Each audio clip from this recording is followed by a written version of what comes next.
पाठराखीण मालिकेच्या आजच्या भागामध्ये आपण पाहणार आहोत की आता इकडे ना प्राजूने त्याला प्रश्न विचारलेले असतात. प्राजूला मोठे प्रश्न पडलेले असतात आणि ते पडणं स्वाभाविकच होतं. कारण ना कौस्तुभची झालेली अवस्था, कौस्तुभला केलेली मारहाण, म्हणूनच प्राजूने आता प्रश्न डायरेक्टली विचारलेला असतो. ती त्याला म्हणते की हे सगळं काय आहे, या प्रश्नाचं उत्तर मला मिळायलाच हवं.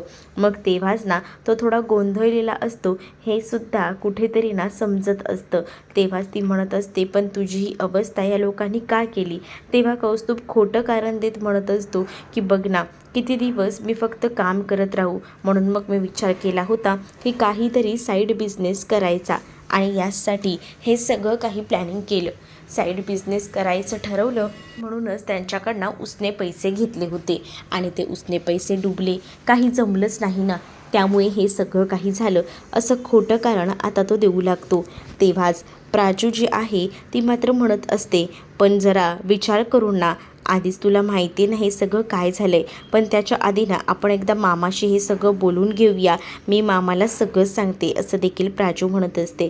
पण तेव्हा कौस्तुभ म्हणत असतो की नको नको, बाबांना ह्या गोष्टी नको सांगायला, कारण बाबा ऑलरेडी टेन्शनमध्ये आहेत. आताच भाग्याच्या लग्नाचा एवढा सगळा खर्च झाला आहे, त्यात मग हे सगळं सांगणं चुकीचं वाटतं गं मला, त्यापेक्षा आपण नकोच सांगूया. तेव्हाच तृप्तीच्या लक्षात येतं आणि म्हणून तृप्ती लगेच प्राजक्ताला म्हणत असते की काय गं प्राजक्ता, तुझ्याकडे काही पैसे आहेत ना, मग तू पैसे देऊ शकतेस ना, दे ना गं, तुझ्या भावाला थोडीशी का होईना मदत करणार गं, असंही आता म्हटलं जात असतं.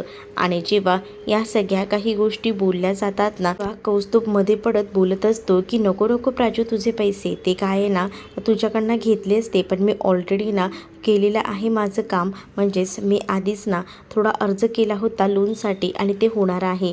तेच इकडे हळद लागलेली असताना सुद्धा भाग्या ही घराबाहेर पडत असते, विचार करत असते की काय करू. असं म्हणतात ना की हळद लागल्यावर घराच्या बाहेर पडत नाही, पण आता मला घराबाहेर पाडणं गरजेचं वाटतंय, कारण आता तिला असं वाटत असतं की काही झालं तरीसुद्धा प्रॉब्लेम हा येऊ शकतो, म्हणूनच मग ती आता घराबाहेर पडण्याचा निर्णय तर घेत असते. कारण सकाळपासनं प्राजक्ता घरात नसते आणि त्यामुळेच ना तिला नकोसं झालेलं असतं. तिला एकावर एक प्रश्न पडत असतात की काय झालं असेल, आणि म्हणूनच मग आता ती थोडी टेन्शनमध्ये असते. दार उघडून जाणार तेच आता तिथे प्राजक्ता आणि सगळेजण येतात. मग भाग्याला प्राजक्ता उमराच्या बाहेर पाऊल टाकण्यापासून अडवते आणि ती तिला म्हणत असते की हे काय, तू कुठे निघाली होतीस आणि असं न सांगता. मग तेव्हाच ना, काही नाही, मला तुम्हाला शोधायलाच यायचं होतं, कुठे गेला होतात, केव्हापासून मी तुमच्या सगळ्यांची वाट बघत होते, कुठेच तुम्ही नाही आहेत, तेव्हाच मला डाऊट आला, मग कुठे गेला होतात. तेव्हाच ना आता पटकनच ना कौस्तुभ आतमध्ये वगैरे येतो, कारण कौस्तुभला लागलेलं असतं, कौस्तुभला मारलेलं असतं ना त्या गुंडांनी, आणि त्या सगळ्या निशाणी त्याच्या अंगावर असतात. तेच आता दुसरीकडे पाहायला मिळत असतं की भाग्या आता एकावर एक प्रश्न विचारतच असते. भाग्या म्हणत असते की सांग ना, कुठे होतात तुम्ही लोक, अगं किती वेळची तुमची वाट बघते आणि तुम्ही माझी भावंड असताना सुद्धा लग्नाला हजर नव्हतात. तेच आता इकडे हे सगळं होत असताना अंबिका बाहेर येऊन बघत असते की कुठे आहेत ही लोक. मग तेवढ्यातच ना आलोक आणि आरव समोरून येताना दिसतात. आलोक आरवच्या मागे गाडीवर बसलेला असतो आणि हे सगळं दिसत असतं. आणि तेव्हाच ना इकडून येत असताना आरव जो आहे तो त्या टेबलच्या मागून येत असतो आणि त्या टेबलमध्ये पाय अडकून तो खाली पडतो.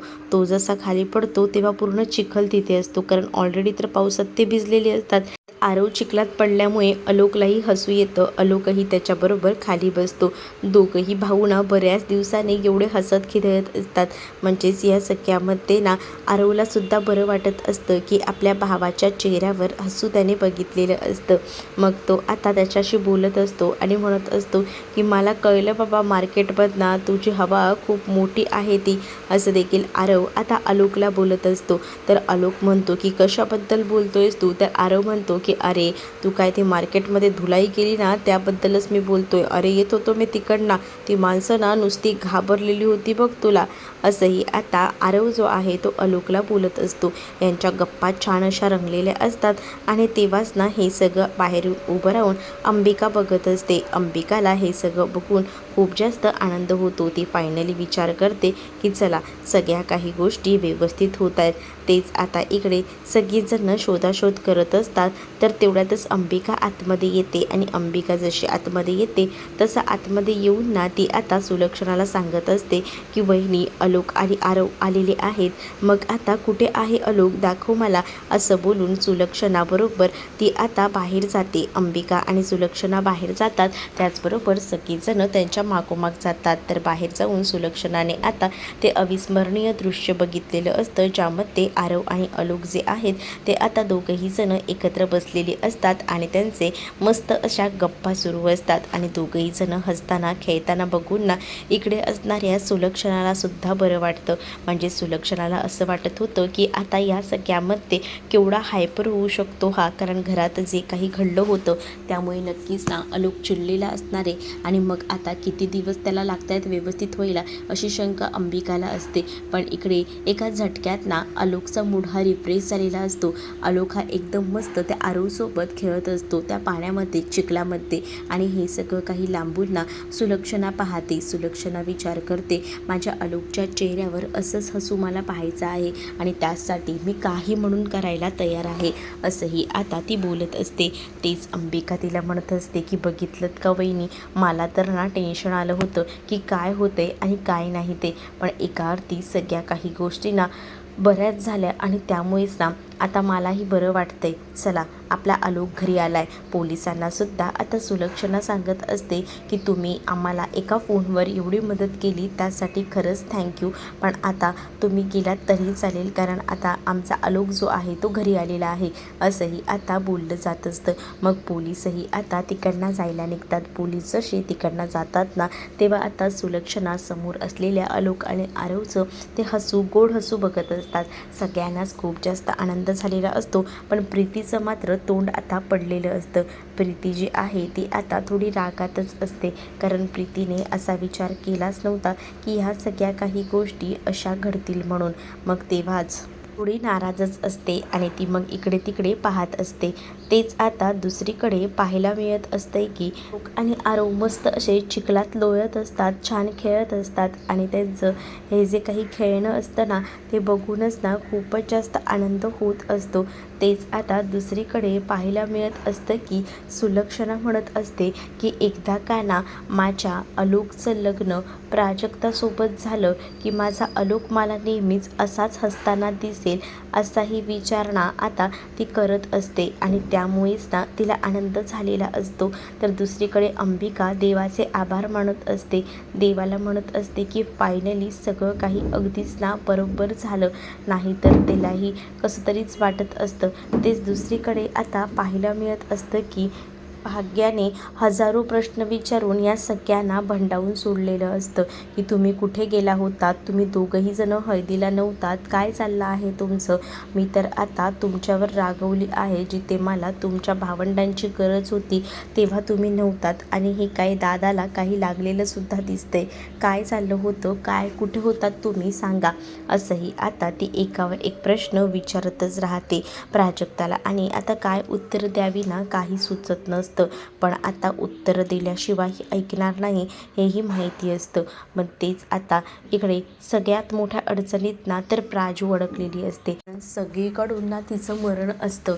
तेच आता दुसरीकडे तृप्ती म्हणत असते की अगं मी तर होती की तुझ्या हळदीला, माझ्यावर तू रागवू नकोस हा, असंही आता तिने म्हटलेलं असतं.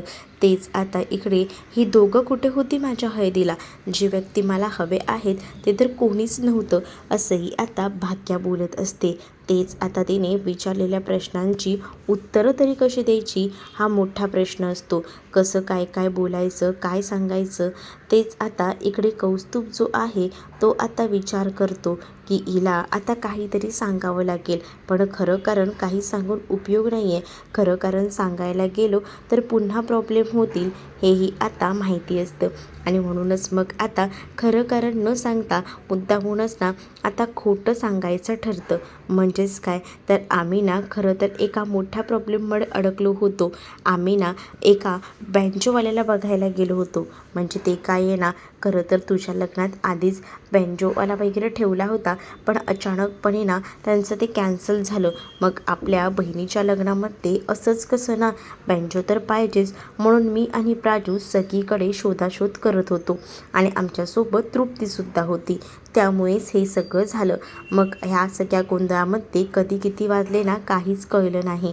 मग आता दुसरीकडे भाग्या म्हणत असते की अरे या सगळ्याची काय गरज होती. म्हणजेच तर माझ्या हळदीमध्ये ना फक्त तुम्हीच लोक असायला हव्या होतात, पण आता जर माझी जवळचीच माणसं माझ्या हळदीच्या प्रोग्राममध्ये नसतील तर मला किती वाईट वाटलं. म्हणजे बघ ना, तूही नव्हतास, प्राजूही नव्हती. प्राजू तू तर माझ्याशी बोलूच नकोस, कारण करवलीची जागा ना मी रिकामी ठेवली होती. मला असं वाटलं होतं तू येशील, पण तू काही आली नाहीस. का गं असं करतेस प्रत्येक वेळेला का? म्हणजे मी तुझ्याकडनं आशा ठेवते पण तू तेव्हा असं करतेस. मग तेव्हाच ना प्राजू सांगत असते की अगं दादाच एकटा कसा काय काय सगळं बघेल ना, म्हणून दादासोबत मीही बाहेर पडले होते असंही आता ती सांगत असते. अगं हळदीचा कार्यक्रम राहिला असला म्हणून काय झालं, आपण तर हळदीचा कार्यक्रम एकदम धूमधडाक्यात करणार आहोत. पण आता हळदीच्या कार्यक्रमामध्ये काय करायचं आहे हेच आता ठरत असतं. म्हणजे हळद तर ऑलरेडी झालेली असते, पण ह्या लोकांना हळद लावायची असते, तीसुद्धा भाग्याला. म्हणूनच ते आता भाग्याला म्हणत असतात की तुला काय वाटलं आम्ही काय तुला असंच सोडणार आहोत का? तर नाही आहे, तसं काही होणार नाही आहे. कारण आमचं तर ठरलेलं आहे, हळद तर आता होणारच. मग आता ऑलरेडी हळद झालेली असते, पण तरीसुद्धा ना आता या लोकांचे प्लॅनिंग्स वगैरे ना सुरू असतात. मग आता जेव्हा हे सगळे प्लॅनिंग सुरू असतात ना, तेव्हाच ना इकडे असणाऱ्या सगळ्यांनाच आता बरं वाटत असतं. कारण आता ही लोकं घरी आलेत आणि ह्यांना ना भाग्या नाराज झालेली आहे हे कळत असतं. पण भाग्याच्या चेहऱ्यावर हसू तर आणायला हवं, पण त्यासाठी काय करायचं हे आता त्यांचं ठरत असतं. मग तेव्हाच प्राजू आणि कौस्तुभने आत्ता हळद करायची असं काहीसं ठरवलेलं असतं. आणि जेव्हा हे सगळं जेव्हा त्यांचं ठरतं ना, तेव्हा मात्र चला आता आपण जाऊया आतमध्ये आणि मस्त असं सेलिब्रेशन करूया. कौस्तुभही आता या सगळ्यासाठी तयार असतो. कौस्तुभही तयार असतानाच ना भाग्या मात्र म्हणत असते की जा बाबा, जेव्हा तुम्ही लोकांची गरज होती तेव्हा तर तुम्ही आलात नाही. पण भाग्याला ना ही लोक कुठेतरी खोटं बोलतायत ना असंही कुठेतरी वाटत असतं. पण तेच आता भाग्या पटकनच खोलीचं दार लावून घेते. कारण आता खोलीचं दार लावल्याशिवाय पर्याय नव्हता ना, कारण तिथे आता धमाक्यात असं सेलिब्रेशन होणार होतं. आणि तेव्हाच प्राजक्ता आणि येतात आणि भाग्याला किचनमध्ये घेऊन जातात. कारण पुन्हा आरडाओरडा झाल्यावर सगळ्यांनाच त्रास होईल, सगळीजणं बाहेर येतील असंही वाटत होतं. तेच आता इकडे भाग्याचे आधी फोटोज वगैरे काढले जातात. भाग्याचे फोटोज वगैरे काढल्यानंतर भाग्याला बसवलं जातं. तेच त्यांची हळद तर ऑलरेडी तयार असते.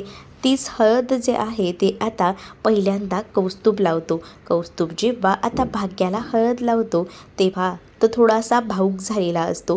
कारण आज दिवसभर तो नव्हता, त्यातच त्याच्यासोबत ते सगळं झालं होतं. आता भाग्याचं लग्न आहे आणि त्यामुळे थोडेसे का होईना त्याचे डोळे जे आहेत ते पाणावलेले असतात. तेच दुसरीकडे आता प्राजक्ता जी आहे तीसुद्धा ठरवते की आपणही मस्त अशी हळद लावून घेऊया भाग्याला. कारण तीही हळदीच्या प्रोग्राममध्ये नव्हती, तीही बाहेर गेली होती. त्यामुळे भाग्याचाही आता त्या हळदीच्या प्रोग्राममध्ये काही मूड नव्हता. मग तेच आता एकमेकांना हळद लावायचा हा कार्यक्रम ह्यांचा जोरदार असा रंगलेला असतो. म्हणजेच भाग्या प्राजक्ताच्या आणि त्यासोबत कौस्तुभच्यासुद्धा गालाला थोडीफार हळद लावते. म्हणजे हळद तर खेळायची असते. म्हणूनच मग आता त्यांचं सेलिब्रेशन धूमधडाक्यात होत असतं. पण आवाज मात्र जोरजोरात येत असतो. तेच प्राजू बोलत असते की शांत, नाही तर मामा मामी येऊन बघतील तर आपलं काय चाललं आहे ना, तर त्यांना तर आता डाऊटच येईल. तेच आता प्राजूसुद्धा हळद लावायला तिथे भाग्याला बसलेली असते. भाग्याला आता ती हळद लावते, पण भाग्या थोडी नाराज असते ना, तर प्राजू आता तिचा मूड मस्त असा रिफ्रेश करते. कारण तिलाही माहिती आहे की काही झालं तरी कसं तयार करायचं ते, आणि म्हणूनच मग आता तिने मस्त असं तिला तयार केलेलंच असतं. तेच आता दुसरीकडे पाहायला मिळत असतं की ह्या सगळ्या काही गोष्टी होत असतानाच ना ती म्हणत असते की माझी हळद ना मला अशी सुकी सुकी नको होती. मग प्राजूला माहिती की भाग्याला नेमकी हळद कशी लावून हवी आहे. तेच आता हळदीचा प्रोग्राम ना ती लोक एकदम धूमधडक्यात करायचं ठरवतात. म्हणजेच आता प्राजक्ता स्वतःच्या हातानेच तिला हळद वगैरे लावून देते. मग ती हळद ना हाताने कशीही लावते ती, म्हणजेच अगदी त्या हळदीनेच नाहून घालतात म्हणतात नाही का, अगदीच ना तसंच काहीसं केलेलं असतं. आणि तेव्हाच इथे कोणीतरी बाबा रागवलेलं दिसतंय असं बोलून भाग्याला प्राजक्ता बाजूला घेते आणि तिला आता ती समजावत असते. तेव्हाच भाग्याच्या चेहऱ्यावरचा राग ना असा घटक्यात पळून जातो, कारण भाग्याचा राग ना प्राजूवर जास्त नव्हता. तेच आता भाग्या रागवलेली असताना हेही म्हणते की मी तुला ना आता ब्लॉकच करणार आहे, कारण मी ठरवले. मग तेव्हाच तृप्तीला खरंच वाटतं की ही ब्लॉक करणार आहे. मग ती विचारते काय गं, खरंच तू ब्लॉक वगैरे करणार आहेस का तिला? मग नंतर कॉन्टॅक्ट कसा करणार, असं इथे असणारी ही आता तृप्ती विचारत असते. त्यावर आता लगेच भाग्या म्हणत असते की तुला काय वेड लागले का गं बहिणी, तिला ब्लॉक मी कसं करू, कारण आमच्या दोघांचा एकच तर मोबाईल आहे, मग ब्लॉक करायचा प्रश्नच कसा येतो. मग इकडे आता त्यांची हळद जी आहे ना ती जोरदार रंगलेली असते. एकमेकांना हळद जोरजोरात फासत असतात, एवढी लावत असतात ना की बघायलाच नको. तेच आता तृप्ती जोरात त्यांच्यावर ओरडते आणि म्हणत असते की हे काय, फक्त तुमचं सेलिब्रेशन चाललं आहे का, थांबा आपण मस्त सेल्फीसुद्धा काढूया. आणि मग त्यांचे सेल्फीचे सुद्धा डाव रंगलेले असतात. तेच आता सगळं काही आवरून वगैरे होतं.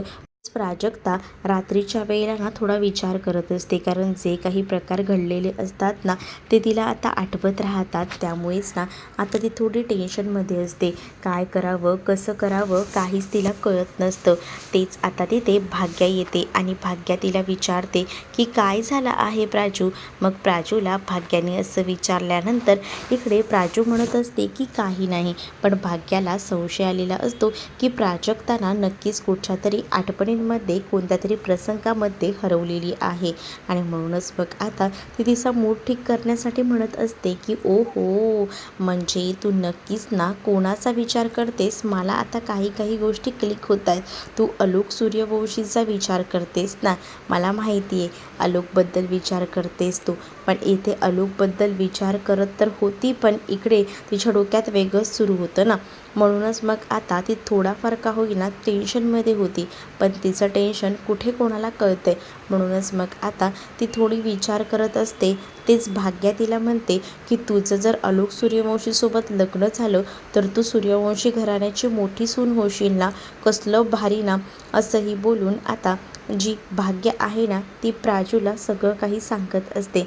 आणि भाग्या जेव्हा प्राजूला हे सगळं काही सांगते ना तेव्हा प्राजू शांतच असते, कारण प्राजूला माहिती असतं ना आलोक सूर्यवंशीचा अवतार त्याने स्वतः बघितलेला होता तिने, आणि त्यामुळेच ना ती गोंधळून गेलेली होती. तिला तो पार्टीतला प्रसंग आठवतो, जेव्हा तिला चिडवत होती ना इकडे असणारी भाग्या, तेव्हा तो पार्टीतला सगळा प्रसंग तिला आठवल्यानंतर ना आता त्रास होऊ लागतो.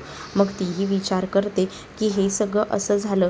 तेच दुसरीकडे आता आलोक आणि आरवसुद्धा एकत्रच असतात. आरव आता फ्रेश वगैरे झालेला असतो, कारण पावसात ना ओलं चिंब ते भिजलेले होते. आणि त्यातच आता काही जण रूममध्ये असतात. ते आता आरवना आलोकचं कौतुक वगैरे करत असतो. तू आता फायटिंगमध्ये माहीर आहेस, पण मला सांग तू ते फायटिंग वगैरे का केलीस. तेव्हाच आलोक आता आरवला तो प्रकार सांगतो. म्हणजेच अरे मी तिकडनं जात होतो, पण मला अचानक ना आवाज आला म्हणून त्या आवाजाच्या दिशेने मी गेलो. आवाजाच्या दिशेने जेव्हा मी गेलो ना तेव्हा मला समजलं की तिथे ना एका मुलीला माझी गरज होती. मग आता इकडे आरवला हसू येतं. आरव म्हणतो बापरे, आता मुलींचा तर तू चक्क विचार करायला लागलास, काय चाललंय काय. मग तेव्हाच तो म्हणत असतो की नाही अरे तिकडनं मी जात असताना ना मला आवाज आला, मग मी विचार केला की कोणाला तरी आपली गरज आहे. आणि ती मुलगी ना पक्की भित्री भागूबाई होती बघ, म्हणजे इतकी घाबरत होती ना, तिला कसं मी त्या गुंडांच्या तावडीतून सोडवलं. मग आता त्या मुलीची आणि तुझी भेट झाली की नाही भित्री भागूबाई, मला तर वाटतं ना काहीतरी वेगळंच आहे बघ. म्हणजे बघ अचानक तू तिथे गेलास काय, तुला तिचा आवाज आला काय, मग तू तिला भेटायला गेलास काय, कसं डेस्टिनी वाटतं ना हे एकदम सगळं आरव आलोकला बोलत असतो. आता आरव त्याला म्हणत असतो की भारी बघितलंस ना कसं सगळं काही घडतंय. मग तेच आलोक म्हणतो की तू उगाच आहे ना कुठच्या कुठे जाऊ नकोस, थांब जरा, शांत हो, असं काही नसतं, असं बोलून तो आता अडवत असतो.